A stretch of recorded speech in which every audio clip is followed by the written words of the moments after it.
We are back here on the Lynne Hayes Freeland Show. We need an hour, but we don't have it, so I'm just going to jump right in. So, of course, a lot of these issues came up for us here in Pittsburgh with Johnny Gamage, 25, 26, I guess, years ago. And never any satisfaction, lots of protests in the street, lots of marches.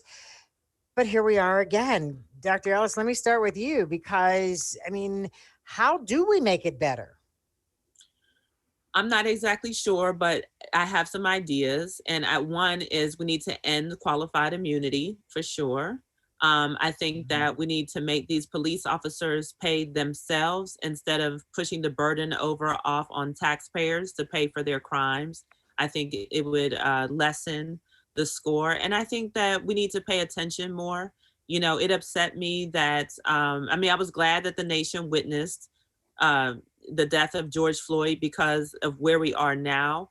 But to be honest, had we paid closer attention, we would have been in the streets and up in arms over Eric Garner's death because he died the exact same way, literally being choked out and being placed on the ground and not being able to breathe, and then not being given CPR when they could have given CPR and they could have saved him, not when the ambulance arrives and they're there, and so it just upsets me, in that way. And we don't have another global pandemic to do, for us to pay attention to what is wrong with our society. So we need to do better, and let's continue to fight for justice. So, Paul, you mentioned Romeo Talley. That's an ongoing case. Of course, he's a young man who was shot by Wilkinsburg police. Are we coming up? Is it 2 years now? It'll be 2 years in December. The investigation by Allegheny County is still open. There's no reason for that, except for the fact that as long as it's open, that means that I can't get access to it. The family can't get access to it, and we can't test anything to prove that he didn't shoot a gun.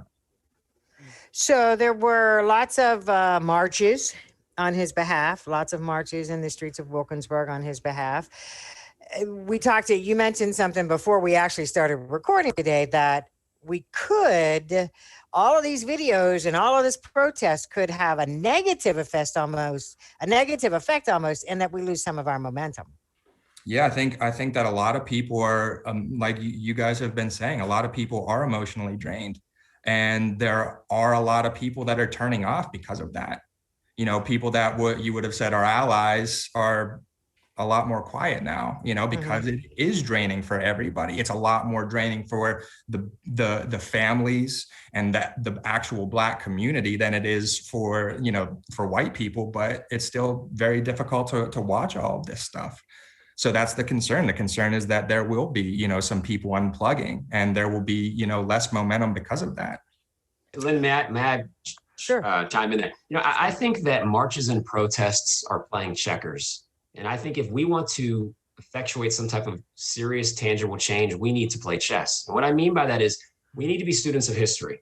In the civil rights movement, we marched and we protested and blah, so on and so forth, blah, blah, blah. But when did people start to take notice? When we had the Selma bus boycotts, when we decided not to financially patronize certain places. So if we can get ourselves together in terms of a strong financial base and then political power, that's the key moving into the 21st century. Marches and protests, what that leads to is people getting arrested, needing lawyers like me to come and try to help them out, as opposed to really bringing about some type of change. Do you think if we had the financial power and the political clout, these things would happen to Black men over and over again? Absolutely not. We need to reimagine and rethink how we want to go about changing. How we want to make a difference. Kim, I see you nodding your head. Well, I agree. And I've always, I am a protester, but I'm so much more. And I think that what has frustrated me is that there has been this sort of narrative that you're just supposed to protest. There's no way. There's no way. You have to be strategic. Sometimes we make strides with lawsuits, which is why we greatly appreciate having, lawyers on board. My own brother is a lawyer. Sometimes it is through financial means, through boycotts. Do we have the fortitude that our ancestors did to actually walk to work or catch rides to work for a little over a year? We're spoiled. We're spoiled. And these days, people think if you put out a tweet, you've done a lot, and you really haven't. I mean, we appreciate, the tweets and the posts, but there's a lot of performative activism, and I don't like it. I think that getting to the real deal is very important. And so you have to do the hard work, and you have to do the hard work behind the scenes too. You can't just be out here performing all the time. And I'm a performer, but I mean, really, you can't do that all the time. So I agree with Blaine in many different ways. And Paul, we got about a minute and a half left. We didn't even get to scratch the surface of social media and how this affects what you guys do, what we do. Where do you think that fits into all this? Hey, I mean, if you have a video and it goes on social media of something like this, and it will fly. We need, and like everybody said, there needs to be accountability. We need to make sure every cop is wearing a video camera on them around here. And right now they're not, and that's not acceptable. And Blaine, we all think though, and I hate to say this, especially when we're running out of time, it's like, but we all think if there's video that changes everything. It does change the game, but it doesn't guarantee it. No, absolutely. It doesn't guarantee it. And I believe Kimberly mentioned it before with Rodney King. I think that's the first time, besides the civil rights movement, when you saw German shepherds attacking people, that was the first time. I think it was 1992. And I remember seeing that as a high school kid and thinking, oh my God, what the heck is going on here? And your parents give you the talk as a Black man, don't drive in certain places, don't do certain things, but there was never a video to go along with it. Well, right. Guess what? This was the video accompanying the talk. So Lynn, like I said, the bottom line, I hope everyone is listening loud and clear.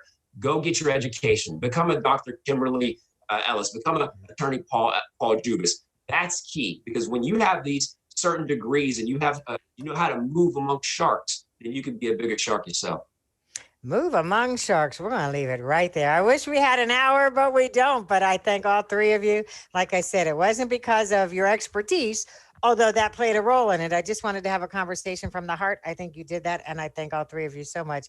All three of my friends for being here today. I appreciate you guys for sure. Thank you for having me. We'll be back, and I'll wrap all this up. Elections are coming up. I got to talk about that too. We'll be back in just a minute. Don't go away.